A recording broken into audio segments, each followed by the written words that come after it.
आत्मनिर्भरता का एक नया युग। भारत का रक्षा क्षेत्र एक अद्वितीय उत्पादन मील के पत्थर तक पहुंच गया। भारत सैन्य उपकरणों का एक प्रमुख निर्यातक बनने का लक्ष्य लेकर चल रहा है और अपने स्वयं के रक्षा उत्पादों के उत्पादन पर बहुत अधिक ध्यान केंद्रित कर रहा है। दुनिया भर में तेजी से बढ़ रही है।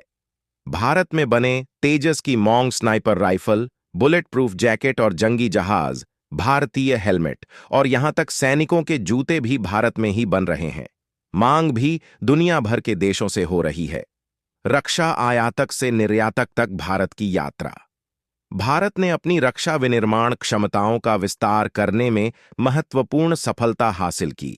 भारत की तरक्की पूरे देश में हलचल मचा दी। वहीं कुछ देश पाकिस्तान, तुर्की को तरक्की पसंद नहीं आई। तुर्की ने भारत को काली सूची में डाला। रक्षा निर्यात पर पूर्ण प्रतिबंध लगाया। तुर्की और भारत के बीच संबंध खराब स्थिति में पहुंच गए हैं और तुर्की सरकार ने दुनिया के सबसे बड़े हथियार खरीदने वाले देशों में से एक भारत को सैन्य उपकरणों के निर्यात पर व्यापक प्रतिबंध लगा दिया है। तुर्की सरकार का यह कदम नई दिल्ली द्वारा भारतीय शिपयार्ड में जहाज निर्माण परियोजना में शामिल तुर्की की एक कंपनी के साथ अनुबंध रद्द करने के कुछ महीने बाद आया है।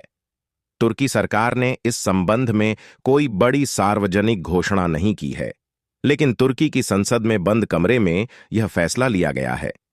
10 जुलाई 2024 को विदेश मामलों की समिति में हुई बहस के विवरण के अनुसार तुर्की की शीर्ष हथियार खरीद agency presidency of defence industry (SSB) के उपाध्यक्ष मुस्तफा मुरत सेकर ने अनजाने में भारत के संबंध में सरकार की गुप्त नीति का खुलासा कर दिया।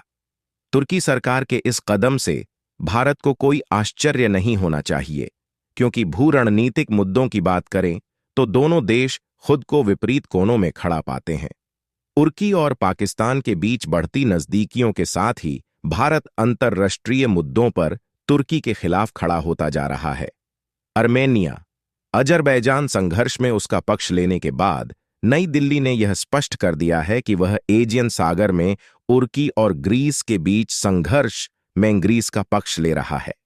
कुछ भी हो, भारत आत्मनिर्भरता की तरफ बढ़ रहा है और पूरे देश में अपना परचम लहराएगा। ऐसे ही नॉलेजेबल वीडियो देखने के लिए हमारे चैनल को लाइक करें, सब्सक्राइब करें और बेल आइकॉन दबाएं। जय श्री राम।